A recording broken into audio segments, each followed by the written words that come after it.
নমস্কাৰ। আশা কৰিছোঁ সকলোৱে ঘৰতে ভালে কুশলে আছে। লকডাউনৰ সময়ছোৱা খুবেই কঠিন, তথাপিতো আমি এটা আশা ৰাখিছোঁ ভাল দিন আহিব, খুবেই সোনকালে আহক, ভাল দিন সকলোৰে ভাল হওক, সেইটোৱে আমাৰ কামনা। তেনে অনুভূতিৰ মাজত মই দুষাৰী কবিতা লিখিছিলোঁ, আজি পাঠ কৰিবলৈ ওলাইছোঁ। আপোনালোকৰ যদি ভাল লাগে তেন্তে লাইক আৰু ছাবস্ক্ৰাইব কৰিবলৈ নাপাহৰিব দেই।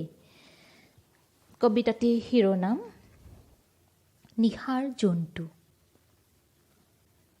নিশাৰ জন্তু আধৰুৱা সপোনৰ টুকুৰাবোৰৰ মাজত অনাকাংক্ষিত বাস্তৱৰ ছবি।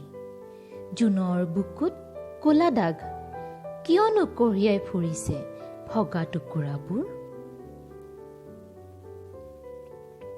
জোনাকী নিশাৰ সপোনবোৰ জোনে লৈ যায় সিপাৰৰ সপোন পুৰি লৈ।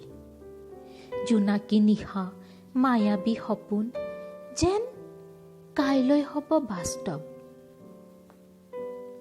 জোনে মোক কয় আজি, তই উচুপি নাথাকিবি, হাঁহিবি আৰু কেৱল হাঁহিবি। মই আছোঁ নহয় তোৰ জন্তু, তোৰ ভগা সপোনৰ টুকুৰাবোৰ মোৰ বুকুৰ ক'লা দাগত বিলীন কৰিবলৈ।